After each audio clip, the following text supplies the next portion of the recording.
What if I told you that the Celts believed every forest, every river, every stone circle was alive and could open a doorway to another world? The Celts believed our world was only one layer of reality. Beside it, separated by the thinnest veil, was the other world. This is not just mythology. These were rituals, lived and practiced, guarded by druids, and wrapped in mystery. Picture a hill crowned with mist, a forest where the oaks seem to breathe, and a lake so still it looks like glass. The Celts believed these places were not just landscapes, they were portals to the other world. But what exactly waited beyond those veils?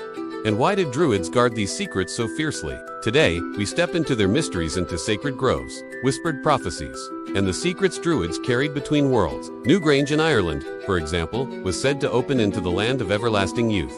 The Voyage of Bran is a Celtic legend, a tale of a journey into the unknown, where the hero, Bran MacFeeble, and his 29 companions set sail in search of the land of women. A paradise without time or aging. The story begins with Bran hearing an unknown melody that sends him into a deep sleep. When he wakes up, he finds a silver branch loaded with apples, which represents the entrance to the other world. A mysterious woman appears, carrying the apple branch. She shows him the wonders of the other world and convinces him to leave in search of the land of women. On their journey, Bran and his men meet the sea god, Manan MacLear, who tells them about the Fortunate Islands. On the Island of Joy, people laughed without ceasing. One of Bran's men goes ashore and begins to laugh in the same way, forcing Bran to abandon him. Finally, they reach their destination, the Land of Women, a kingdom where they experience eternal happiness and time has no effect. After what seemed like a year to them in the Land of Women, one of the men feels nostalgic for Ireland and convinces Bran to return. The Queen of the Land of Women warns them not to step on solid ground when they return. On arriving in Ireland, one of his companions jumps ashore and immediately turns to dust. As a century had passed in the mortal world, Bran's expedition sets sail toward the sea and is never seen again, with the tale remaining as a testament to their journey to the world of the fairies. The story was a warning. The other world was close, but no one returned the same. The Celts built no stone temples. To them, the earth itself was sacred. The oak was the axis of the universe, joining sky, soil, and roots of the underworld. The yew guided souls into eternity, evergreen even in death. The apple tree promised immortality, its fruit opening the way to the other world. Fire was purification, protection. Water revealed truth. A mountain wasn't rock, it was the spine of the cosmos.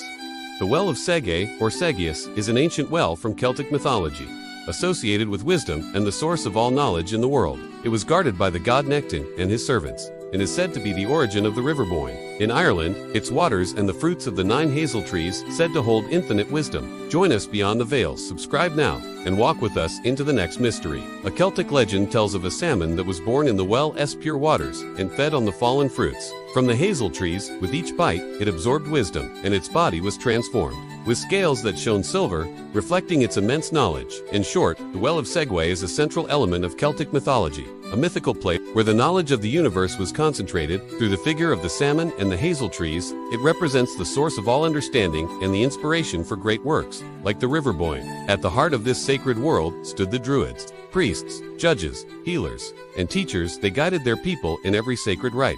They held ceremonies in open spaces, nematons, the groves where nature spoke, or hilltops where sky and earth touched. Offerings of food, animals, precious objects, and human lives were given to please the gods and protect the tribe. Their most famous rite was the harvest of mistletoe. Druids in white robes cut mistletoe with golden sickles, bulls sacrificed beneath. The plant was said to heal, to protect, to give life itself. The druids summoned fog in battle, interpreted dreams, controlled taboos. In the Ulster cycle, Cathbad is a renowned druid, prophet, and warrior from Irish mythology. Considered the first druid of the Kingdom of Ulster and the father figure of King Conchobar mac Nessa, he is known for his wisdom and his prophetic abilities, which influence crucial moments. In the legends, he plays a key role in events like the birth of Tuatha Dé Chulainn, when Cathbad prophesied that a life of glory would be short. Tuatha Dé Chulainn rushed to receive his arms and became the great hero of Ireland. For the Celts, destiny was written not only in the stars, but in sacred taboos that bound every king and warrior. Kings ruled under sacred taboos that bound their fate. Break one, and ruin followed. Conaire Mór was a king from Irish mythology whose peaceful and prosperous reign was bound by a series of Gisa, sacred taboos. The tragedy begins when, due to a series of unfortunate events and the betrayal of his adoptive brothers, Conaire is forced to break these taboos one by one. This chain of broken vows leads to a fatal confrontation at the hostel of Da Durga, where he is attacked by his enemies.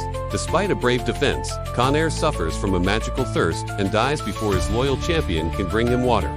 The tale culminates with the shocking scene of his severed head drinking the water and thanking his champion. The legend is a powerful story about destiny, fatality, and the unavoidable consequences of breaking sacred vows, serving as a lesson on the limits of power. Even for a great king, the lesson was clear. Fate, once set, could not be escaped.